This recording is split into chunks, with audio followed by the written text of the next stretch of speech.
Mbalamusizaako mikwano gyaffe mwenna abakyali ku mukutu gwaffe guno ogwa Uncle Ben. Mbebaza okusubscribinga, okulayikinga n'okusharinga era nga mbasaba okugenda mu maaso n'okuba nga musharinga peegi yaffe eno esobole okuba nga yeeyongerayo.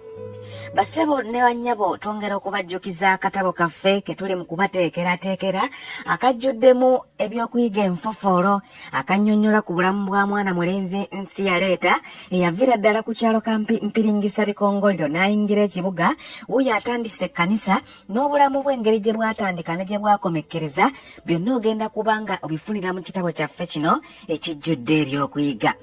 Tugenda kubanga tubalozaako katono ku biki ebiri mu kitabo ekyo era ng'okuva ku mulundi ogwayita tugenda nate olwaleero okubanga tubanosolerayo ebimu ku ebyo ebiri mu kitabo kino. Nga wayiseewo dimansi nga 2 ng'omuwala azzeeyo ewaabwe ku kyalo Butembe ekisangibwa Ejjinja kuba ku kibuga yali azze kulya nnaku nkulu ewa ssengaawe eyabeeranga ekawempe mu Kisowera zooni yali ng'omuwendule kuba yagenda omutima gusigadde wa mulenzi era akageri gye yali akyawumuddemu ebyokusoma yazingula buzinguza dde ku kibuga asanga eddenzi. Yadda n'ensawo y'enkwatwa abaloodi mwe yali yakapisa engoye eziwera emmere enfumba ey'embooli akamuli ka rooza amapeera empiinamuti obukansokanso amatuggunda n'essaati ey'emikono emiwanvu eyali mu langi eya bbululu eyali ey'okutonera kabiitewe. Yatuukira wansanziiro nsi yaleeta gye yabeeranga yasanga oluggi lugguddwawo muwogo kyokka nga munda temuli muntu. Yateekawo ebintu bye yali azze nabyo okuggyako akamuli akajjamu agende akakwange nsi yaleeta kabiitewe ku kaduuka ke gye yali. Engeri gye yatuuka ku kibuga ng'obudde bumenyese agenda okutuuka ku nsi yaleeta nga ssaawa ziri awo mwemu ey'akawungeezi era olwasisinkanya amaaso nga beewa bufuba nga bamukwanga kamuli wamma nga nkulabira ssanyu. Teyalonzalonza nga nnyuka nga badda waka.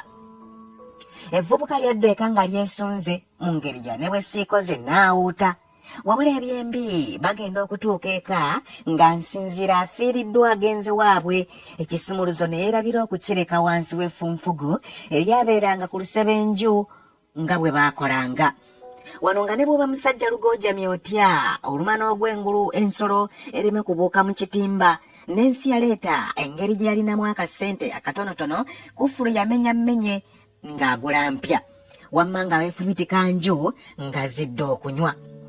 Nategeezebwa luvannyuma nti omuwala agenda okuva Ejjinja okukoma wasisinkana omulenzi ng'atandiikiriza okusesema okwenosolaanosola mu byokulya ne kammunguluza okumukuba kye baategeera oluvannyuma nti yali amaze okusoba.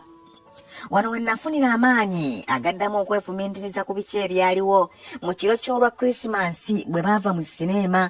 Omuwala yagalamira ku bisambi by'omulenzi nsi yaleeta n'amuwa ekirowoozo bafune akazigo akaabwe beetongole. Ekyasooka okukalubiriza ennyo omulenzi kino akageri kye yali akyeyaguza olujjo wabula omuwala n'amubakira n'amugumya nga bwe yalina ensimbi ezigenda okusasula emyezi 6 egisooka. Nsi yaleeta amutemyako teyalinda wambazzi ng'akkiriza kirowoozo kya mwana muwala. Akeetegekero kaatandika nga bagula bintu bya mu nju bitandikibwako ng'omufaliso akatebe kamwasajjute ekibya entamu ebikopo n'ebirala ebitonotono ebitandikibwako okubanga amaka nga bafuna kazigo kaabwe kakubeeramu ebwayise. Omuwala yali wanzikiriza ya kirokole era kyeyasookerako nga baakafuna akazigo kwe kuliisa kabiitewo ekigambo ekitukuvu asobole okumugobamu embazuulu eyamulabikanga ne ku maaso. Omuvubuka teyalinda na kumalayo ng'amulya kimuli nga bwe yalokokera mu sineema gye baalaba ku lwa Ssekukkulu. Ekyasanyusa ennyo mwana muwala engeri oguliko omuseesa gye gutazikira embeera za nsi yaleeta zaakyukira ddala n'atandika n'okubuulira enjiri mu katale ng'eno bwaddukanya akadaala ke. Wabula nga bulijjo Setaani bw'ayagala ennyo awali Katonda olumu omu ku mikwano gya nsi yaleeta gwe yali yaakafuna okuva mu katale yamubalira omulyo gw'okufumba ensimbi ez'ebikyoboli. Baba baakafumbawo za kakadde ka nsimbi kamu ne babagombamu obwala yogaayoga mu nkomyo. Akageri ke yali akyali nkeesalu kya musajja wattu teyalinawo nsimbi zimunnula n'engeri gye zitabula mukwate.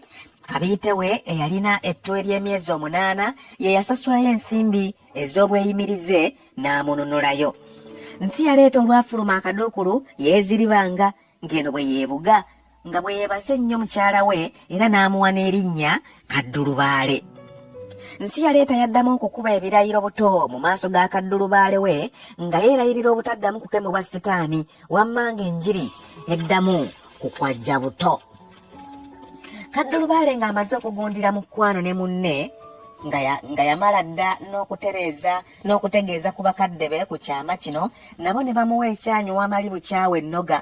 Waayita akaseera katono ebisa ne bitanula okumuluma bagenda okuva mu ssanya ng'akubyewo gannemeredde. Ng'omukwano gwonna ogulimu omwana bwe gunyuma embeera yeeyongera okunyinyittira era nzijukira olumu Kaddulubaale aba atudde ku kasitoowa akaali keeberese ku kazigo kaabwe muno nga mwe baafumbiranga. Yali afumba nva zaamulekula n'emizinyambwa.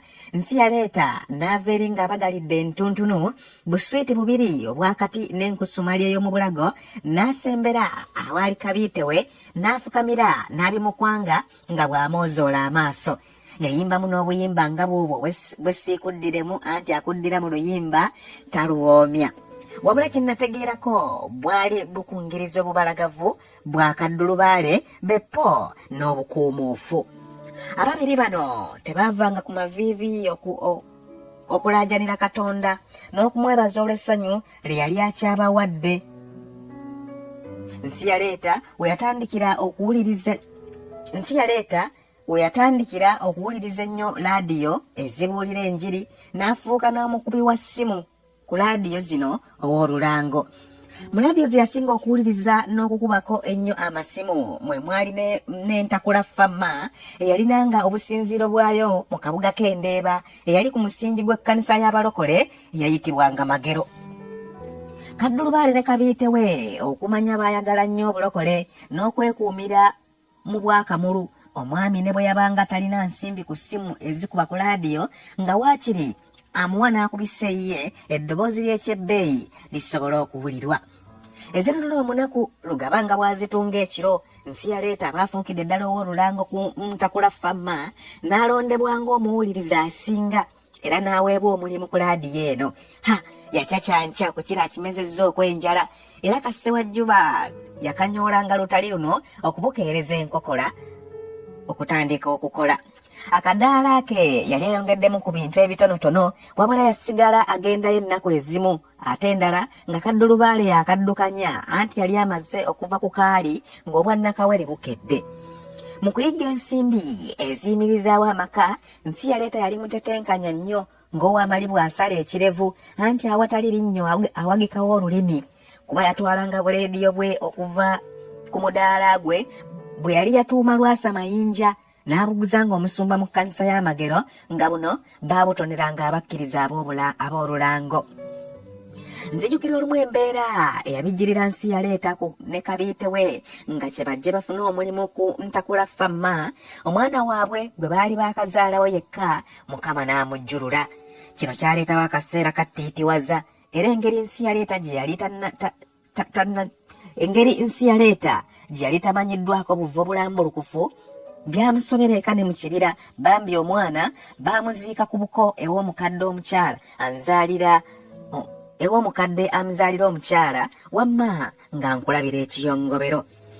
Bwe baava mu masanja ekkwano lyabwe lyayongera bwongezi kutaba eno nga bwe beegayirira Katonda okubawa ezzadde ddala.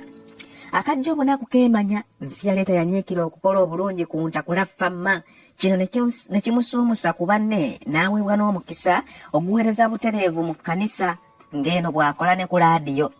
Nzijukira omuwala omu eyayitibwanga Yezeberi eyakolanga ogw'okusunsula ennyimba ku ntakula famma eyali omuwala omunyaalufu owa langi ey'oluvuuvuvu nga yeeyambalira bw'atyo ate ng'oluusi yeekapika mu biganduula ebiwanvu okubikka enkovu ezaali zimutippye enkuuta buliri. Yalina amannya ag'engereka nga bw'aba aseka buniza wamma ng'alina amaaso ag'entula, ennyindo ey'ekitebe ky'eggaali yali waakitema ng'amabeere ge gannambalaala, ate nga bw'ateekako ekiviiri kye ekyawiivu ekiddugaalirivu nga bweyogoma mu muti obudde obwakazikiza toyinza kumwawula ku kiwuugulu.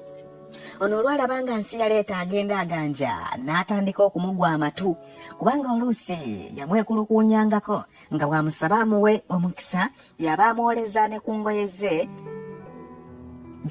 yayambalanga. Yamuleeteranga n'emmere gye yagulanga ku ssente ye ey'ekikazi okuva mu kirabo ky'emmere ewa bbeere ddene eyafumbiranga mu kabuga k'omundeeba. Eddenzi lyatandika okukeerewanga okudda ewaalyo okusanga kaddulubaale ng'oluusi lisula mu paakingi ya mmotoka eyali ku kkanisa y'Amagero.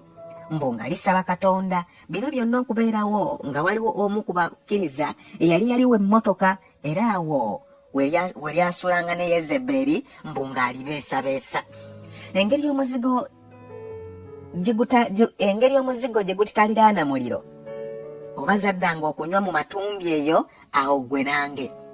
Nsi yaleeta yaganja n'abagoberezi abakkiriza ne bamumanyiza amaaso ng'oluusi omusumba omukulu bw'aba taabeewo ng'ekituuti yakikwatamu. Ng'abuulidde enjeya akaseera akawera enoze mu kkanisa y'Amagero nga ne Katonda yabawadde ezzadde ddala ne mukyala we Kaddulubaale abayeebasa olunaku lumu, eddoboozi ne limujjira mu kirooto nga limugamba, golokoka golokoka, yingira ekibuga osabire abalokole n'abo abatali balokole.